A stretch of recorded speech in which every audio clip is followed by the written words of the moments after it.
2023, in July and August, right before October 7th, the people of Gaza understand that Hamas does have its infrastructure and tunnels to take care of its people, and it's stealing aid and it's stealing the supplies while they have to fend for themselves above ground. The unfortunate reality, nevertheless, is that you look at people why aren't the people in Russia and in Iran and in Belarus and in North Korea, why aren't they rising up and overturning their regimes? The reality is when you have a battered, beaten population that is also suffering from Israeli policies, also suffering from the war, but is also unarmed. And it's a combination of brainwashing, it's a combination of control, it's not a democratic society. It's very difficult to speak out. I'm in the West, I'm in the United States, and it's immensely challenging for me as somebody who holds multiple truths and balances and tries to have empathy for my own people as I'm also building bridges with Israeli and Jewish communities. Imagine how exponentially difficult that is in Gaza. And so I don't want to, my intention isn't to manufacture dissent where none exists, but it is an absolute fact that the Western media has done a horrible job of highlighting dissident voices in Gaza. There's this implicit desire almost to paint all Gazans as being behind Hamas.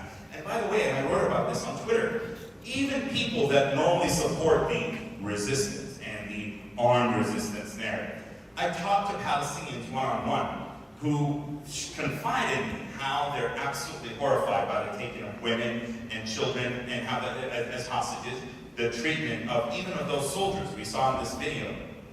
What we didn't see in this video was a Hamas fighter bragging that these are our sabaya, which is Islamist doctrine for sex slaves. So there are many in Gaza and throughout the Palestinian territories and the diaspora, like I said, who despise Hamas, who stand against them, but they're fragmented, they're afraid, they are unable to speak out. And that's my hope, is to create a new political home where you can be supportive of our people's just and urgent aspirations for independence and peace and statehood, while also being against Hamas and Islamism. Thank you so much. My next question is to you, Stephen. Iran and its primary proxies, Hezbollah and Hamas, are a major threat to Israel and the United States, and in fact, the entire world. What are the current threats from Iran and its proxies? Well, thank you for having me here. Iran, a wonderful country, wonderful cultured people, unfortunately under the rule of a maniacal theocratic regime since 1979, racing toward nuclear weapons. And by the way, if the original Iran nuclear deal were still in effect, it would expire anyway next year because it expired in 2025. Racing for nuclear weapons, planting proxy groups to surround Israel with what Iran calls the so-called axis of resistance. Hezbollah in Lebanon, armed with over 100,000 missiles, rockets, cruise missiles that can strike any target from Haifa to Beersheba and everything in between. The Houthis in Yemen, armed with Iranian cruise missiles and drones, shooting at it a lot. By the way, Aqaba is right next to Eilat, and I understand unofficially that Aqaba has been saved from hits by Houthi missiles several times by the Israelis over the last few months. Iranian proxies in Iraq, right next door, in January of this year, attacked a United States military base in northeastern Jordan with drones, killing 3 U.S. service members and wounding 40, some of whom quite seriously. Is Iran a threat to Israel? Of course it is. Iran has sworn to destroy Israel. Iran saw the pieces on the chessboard, Daphna, the Abraham Accords, the negotiations last year that could have led to a deal between Saudi Arabia, Israel, the U.S., and the Palestinians, a package deal whereby the U.S. would enter into a defense pact with Saudi Arabia. The Israelis would recognize a path forward toward Palestinian statehood, and Saudi Arabia would normalize with Israel, establish diplomatic relations. The one party that did not want that to happen was Iran. And the Wall Street Journal reported shortly after October 7th that it was Iran that gave the green light to Hamas to commit these horrific crimes on October the 7th. Who has benefited from this war more than any other country, it's Iran.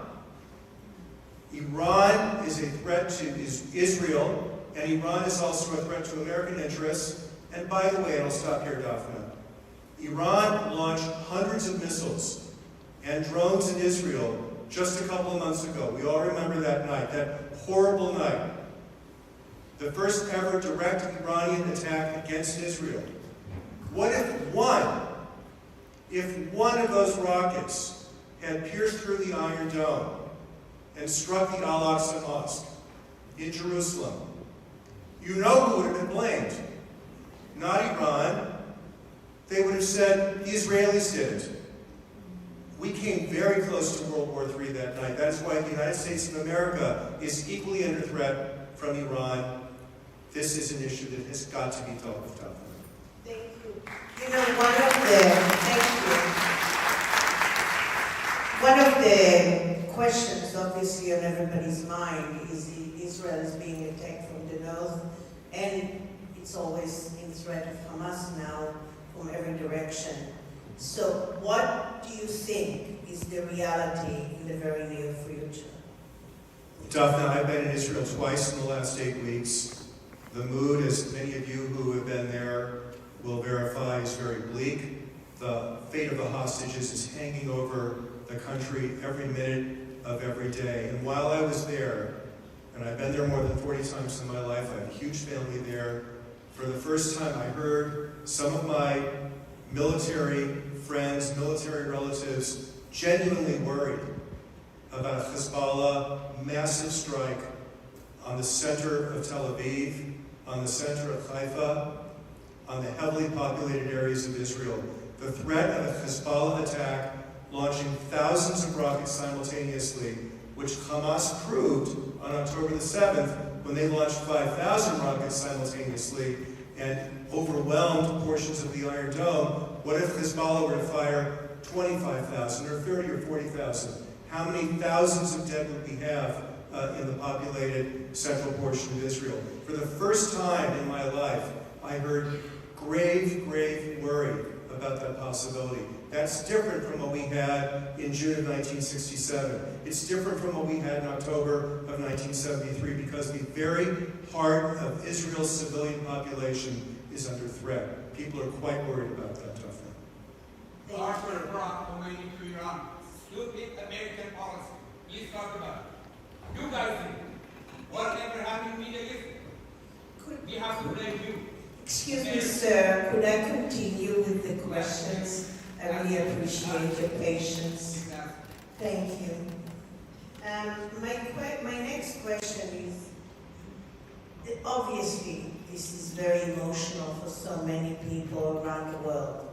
But through it all, everything that we've seen on television, on media, something horrific has been growing, which is anti-Semitism, and actually increased racism as well. My question is to you, Roz. You've been working with all the universities, trying to educate people and students and professors against any kind of racism and any kind of discrimination and anti-Semitism. Please explain, what is this, what is happening here? What is going to happen, and what do we do about it? I think, first of all, thank you, Daphne, for putting the evening together and for everything you've done. Thank you, Rabbi Barron, for hosting. And thank you for having me on the helm. I think we can all see and read about the encampments and the reaction to October 7th, which was unexpected, really. We watched the film, we got a glimpse of what happened, and so everybody thought Jewish students would return to college campuses after the holidays, after October 7th, and maybe be supported. And when they returned, unfortunately, they got a very big, bad surprise. There was not only non-support, but there were rallies that were, promoting Hamas. There were flags, Hamas flags, and Hezbollah flags, and then the encampments, and a lot of discrimination against Jewish students and Israeli students. So not only did they not get the kind of support that one might predict, but they got quite the opposite. And statements like resistance, terrorism is not resistance. So, I'm sorry, terrorism, resistance is not terrorism. Thank you. And so resistance is not terrorism. So everything we saw on October the 7th, including the rapes, including the torture, including the kidnapping, and by the way, I just want to say, we should all hold in our hearts that there are 120 hostages still being held as we sit here on this stage, and we know for a fact that 44 are dead. So time is running out, and we need to do everything we can to lift up the stories, but also to push for their release.